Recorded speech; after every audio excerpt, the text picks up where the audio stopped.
This is your news. 4 News Tonight. I thought I was dead. I thought I had it. I thought this was it. That was Ted Mills last October. 4 News talked to him after he surprised a burglar in his home. Mills is now dead. And tonight, 4 News has learned that he may have died for identifying that burglar to police. Ted Mills was found shot to death in his home Monday. Early reports were he surprised another burglar in the act. But Dan McDonald reports now we may have a case where a man put a burglar in jail and paid with his life for doing it. Back in mid-October, Ted Mills confronted a burglar in his North Minneapolis home. They fought. The attacker fired 3 shots at Mills and then escaped by crashing through the front window. He just said he was going to kill me. And all I could think of was just to hold this gun off of me. And that's what I did. We struggled like hell. Mills wasn't so lucky on Monday. Authorities now say his murder may be connected to that break-in back in October. According to criminal records, Mills identified the burglar as Victor Moraga Lopez. Hennepin County charged him with assault and burglary. And thanks to Mills' help, police also connected Lopez to a string of burglaries in Dakota County, where he's now serving time. Helping to put Lopez behind bars may have cost Ted Mills his life. Family members confirmed tonight that a note was found at the murder scene, and sources say it implies that the killing was a payback for helping to put a friend behind bars. Police won't confirm or deny the existence of the note, but they are investigating the possibility this killing was revenge. Whether there's any connection between that burglary and the murder, we don't know. It is a theory that we are seriously looking at and pursuing. And Minneapolis police say that they are questioning associates of Lopez as well as other possible suspects. As for Lopez, well, he'll complete serving his time for those Dakota County burglaries in just 10 days. Then he is supposed to face trial for that attack on Ted Mills. And the criminal complaint says he gave police a taped confession to that attack. And Don, they'll need it since Ted Mills, the victim, won't be there to testify. Dan McDonald reporting. Thanks, Dan. And we have to report one other story about an innocent victim of violence. This quiet street in uptown Minneapolis is where a young man walking home after playing basketball was brutally beaten Monday night. Eric Hampton died today, and authorities are not sure why he was targeted, but his murder may have been the kind that we fear most, random, with no motivation other than 2 men intent on harm. Esme Murphy reports the latest on this investigation. He was 28 years old and soon to be married. A copywriter by day, he wrote children's comic books at night. The happiness reflected in these photographs is now grief and disbelief for Eric Hampton's family and fiancé. Eric's been my best and dearest friend, nearly from the moment we met. Wasn't anything as corny as love at first sight, but maybe at second or third sight. Hampton was killed Monday night while walking home from playing basketball at the Uptown Y. Police have witnesses who say 2 men stomped on Hampton's head for 45 seconds before fleeing. The getaway car is described as a maroon station wagon. It may have the numbers 19 at the end of the license plate.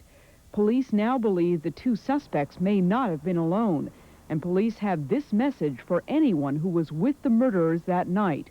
Come forward now and you'll be a witness. Wait and you're in trouble. This time we'd rather use them as witnesses as opposed to aiding our suspects in this horrendous crime. Police are not commenting on possible motives, but they are not ruling out that Hampton may have had a run-in at the Y. Hampton's gym bag was stolen, so robbery may have been a factor. Both police and the family are asking anyone with information to come forward. We need people's help. And right now, police are discounting one possible motive. There have been media reports that this may have been a racially motivated murder. And in fact, witnesses say they did hear the murderers yelling racial remarks. However, police are playing that down tonight. One thing police say definitely is that there is nothing that this man did to provoke this attack. And Colleen, there is now a $10,000 reward for anyone providing information that might lead to an arrest in this case. All right, thank you. Esme Murphy reporting. Hampton's death is the 9th murder in Minneapolis this year. Former Majority Leader Alan Welle has responded to our top story last night. We reported Welle was using a state long-distance access code months after he resigned from office. That access code allowed him to make at least 46 calls using the state phone system. He told us today he thought it was his own personal code. This is just an incredible shock. I mean, didn't really intend to deceive, defraud, or do anything. I don't want anybody else paying our phone bills, anyone, especially the state of Minnesota under the circumstances. But Democrats have asked the legislative auditor and the Ramsey County attorney to investigate Welly's use of that code and to see if current lawmakers are abusing the state watch line. Smoke filled the skies around the Montgomery wards in St. Paul today. The fire actually started in a woodpile behind the store on University Avenue, but the store was cleared and nearby roads were closed because of the heavy smoke. But there were no serious injuries, and we still don't know exactly what started that fire. Some other headlines: a sour note for thousands of Minnesota parents whose kids play in school bands. A federal judge has certified a class action lawsuit against Schmidt Music on behalf of parents who say Schmidt offered to rent the instruments, then charged them with 18% interest. Schmidt's attorney says the company did nothing wrong. And we learned today that Minnesota small towns will get $13 million to hire 190 new police officers. The money comes from President Clinton's crime bill. The administration says big cities aren't the only places worried about crime. And while we're talking police, we did some checking on the man slated to become the new police chief of Minneapolis. Robert Olson told reporters here in Minneapolis today that he's eager to get to work here. Meanwhile, in Yonkers, New York, officers and citizens had high praise for Olson, who's run their department for almost 5 years now. The officers' union gives him some credit for community policing. He works unbelievable with the community. He's out there. He's a very hard worker. I mean, every community group meeting I went to, he was there. And he reached out for them, and reached out for them before he reached out for us. And privately, some of the police on the street that we talked to criticized Olson for the way he's gone after their off-duty work. And he said today that is one of the first things that he'll look at here in Minneapolis. I had a chance to talk with Bob Olson this afternoon, and you can get to know him a little bit better by watching that conversation in tonight's Discovery on Channel 23. That'll come up in about 10 minutes from now. Tonight's Bright Side shows how bright our kids can be. This evening, students with the International School of Minnesota explained their projects for this year's academic fair. They researched a whole range of things, including Beethoven's life. The project gives them a chance to sharpen both their research and their communication skills. Sexual harassment can make the workplace a miserable place to be, but can sexual harassment be fatal? Well, tonight, Dimension investigates the unsolved murder of a Northwest Airlines employee whose family believes she may have died for speaking up about sexual harassment on the job. Meanwhile, weather is up next here on Channel 4, and in local news on Choice 23, a more detailed look at how federal dollars may help make small-town Minnesota a little safer.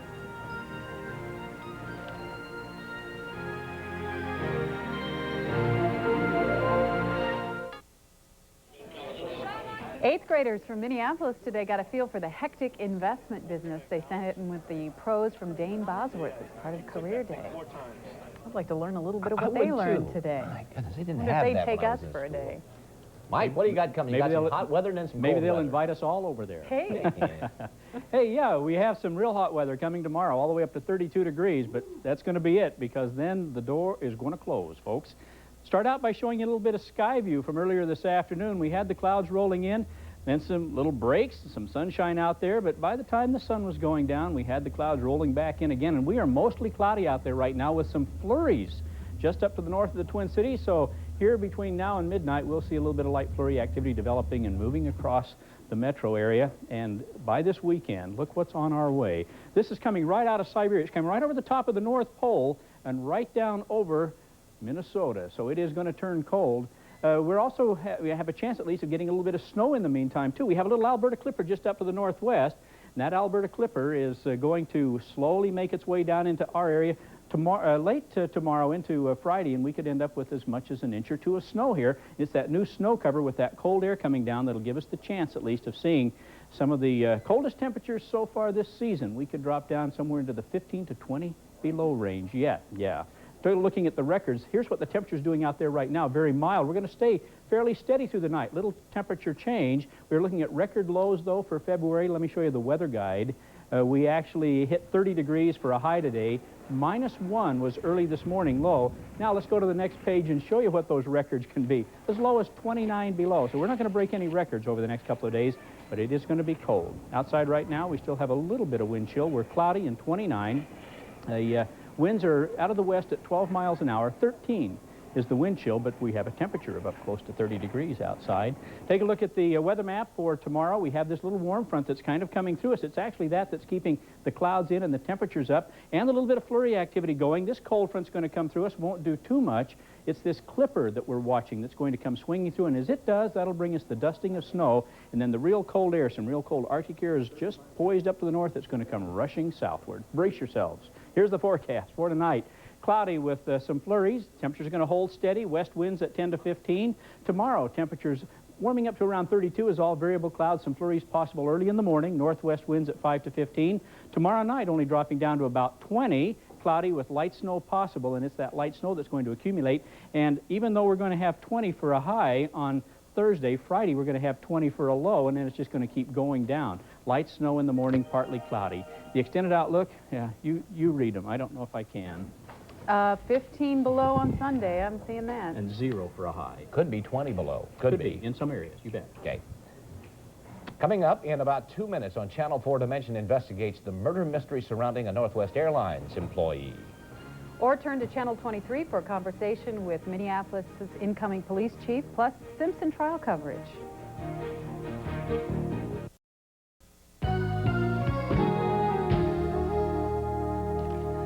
Tonight's Dimension asks, who killed Sue Taraskowitz? The story has dropped out of the headlines, but the murder is still unsolved. Sue Taraskowitz worked for Northwest Airlines in Boston. She was stabbed to death 2 years ago.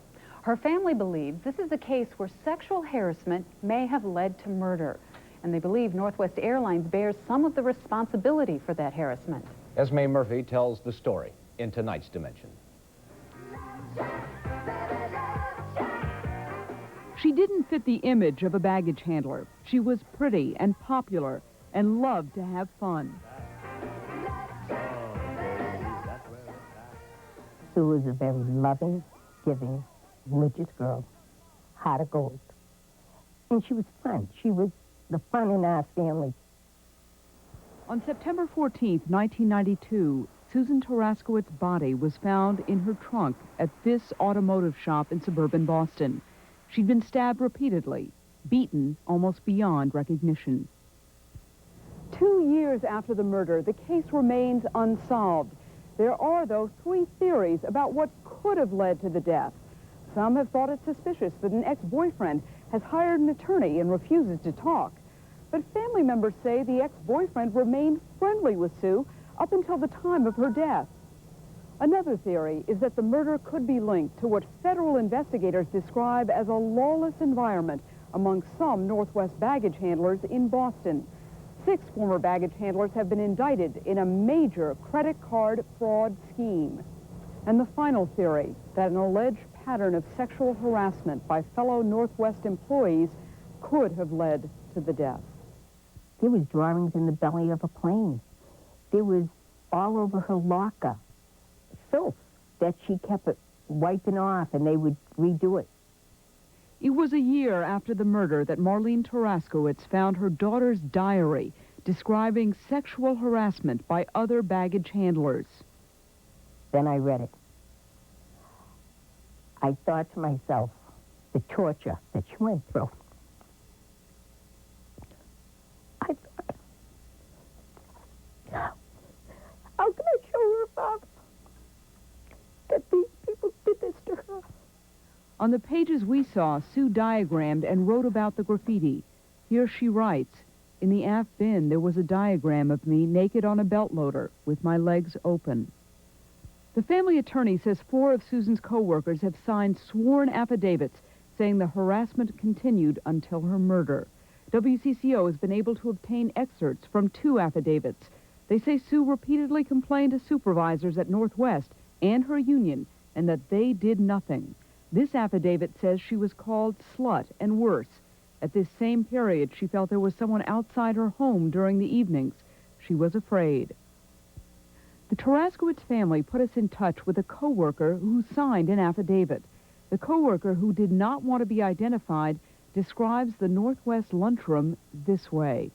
Kotex, candies hanging from the ceiling. I mean, everything was just, it was out of control. To understand the depth of this mystery, one must first examine the murder itself.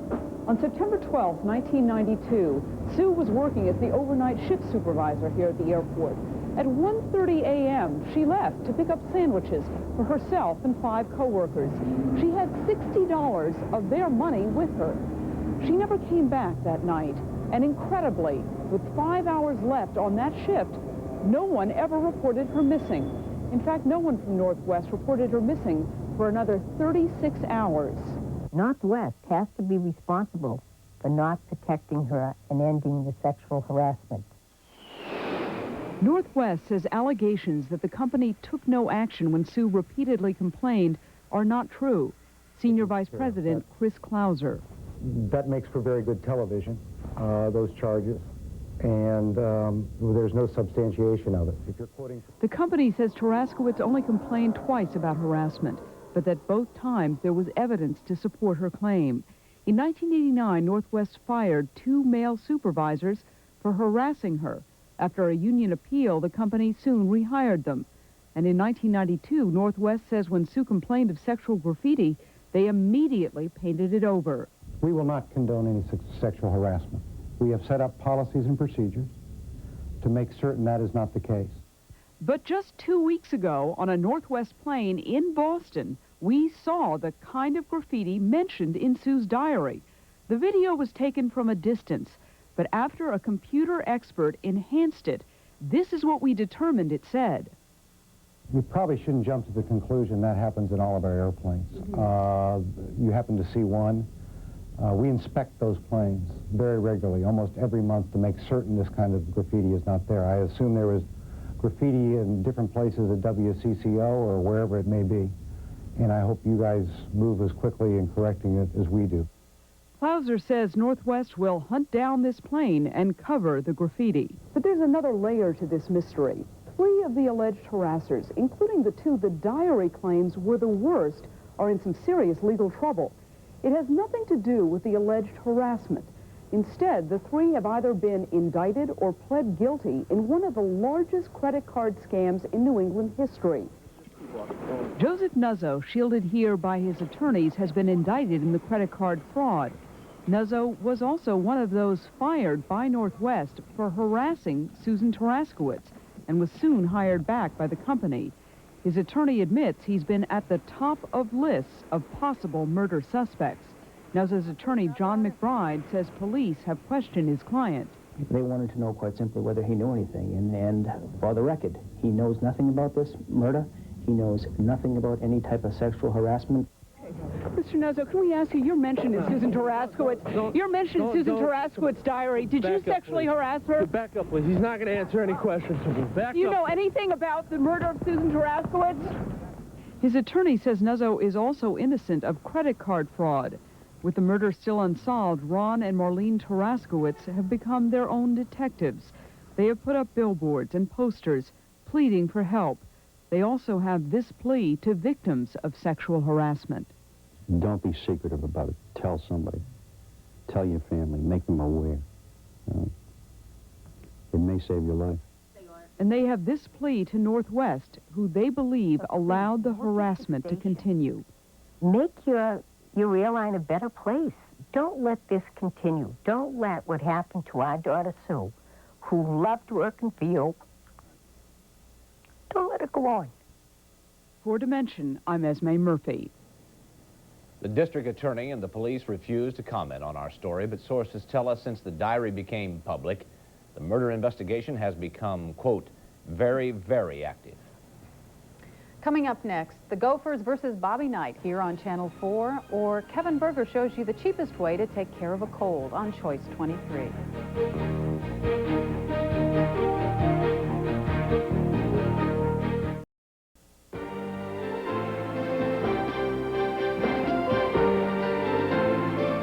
Well, Minnesota's trademark aggressive defense carried them past an inexperienced Indiana team 64-54 tonight, putting the Gophers into great shape to make a run at the Big Ten title. They are now 7-3 in conference play. After one of the ugliest first halves in recent memory, the Gophers broke it open late. Their defense created the 2-on-1 Townsend order to Bashan Leonard. basket and a 50-46 lead. A bit later on the diagonal, alley-oop play, Jason Walton timed it just right with Leonard, who stepped up in the closing stages of his final game at Assembly Hall. With Minnesota protecting a 3-point lead, Walton, who said he wants Clem Haskins to eat his words regarding his poor early season play, hit that jumper. Bobby Knight was looking forlorn. Minnesota was letting the clock run out when Leonard ended the game in style. Off the glass, in the air, nothing but net. A huge exclamation point on a rare win on Indiana's home court. Leonard loves the fancy stuff, but the hard work is what earned them the victory tonight. Well, I think when we came in, we kept playing aggressive defense. We started running motion offense, making them run through the picks, and I think they tired out. And I think their main key to their team tonight was Evans when he fouled out, and I think that's what assured us for a victory. And the Gophers win by 10. Elsewhere, Illinois over Penn State 67-58, and Michigan at home over Ohio State 72-58.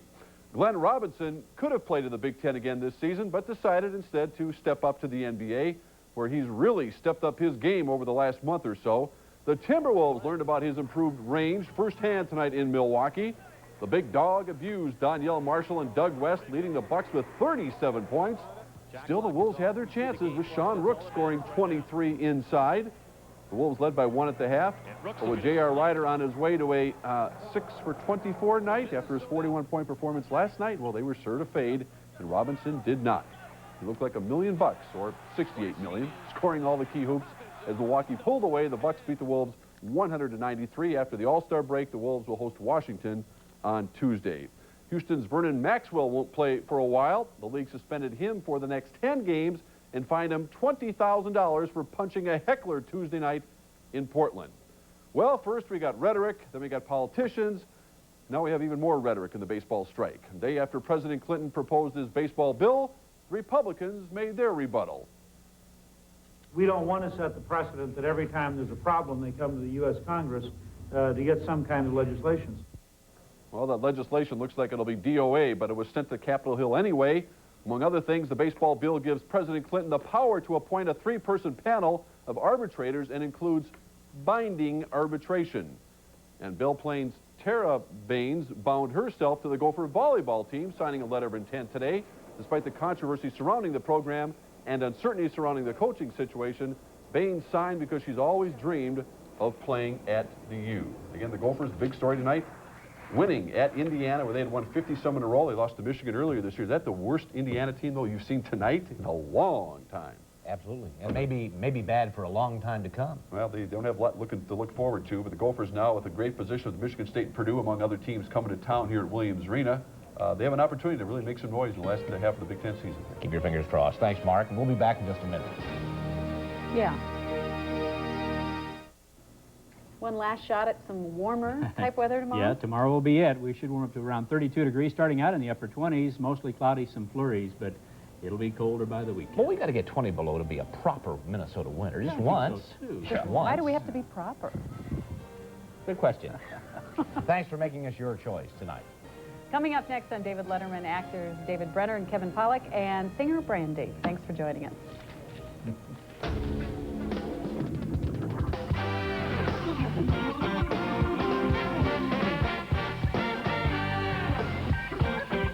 From New York, just across the Atlantic from Europe, it's The Late Show with David Letterman.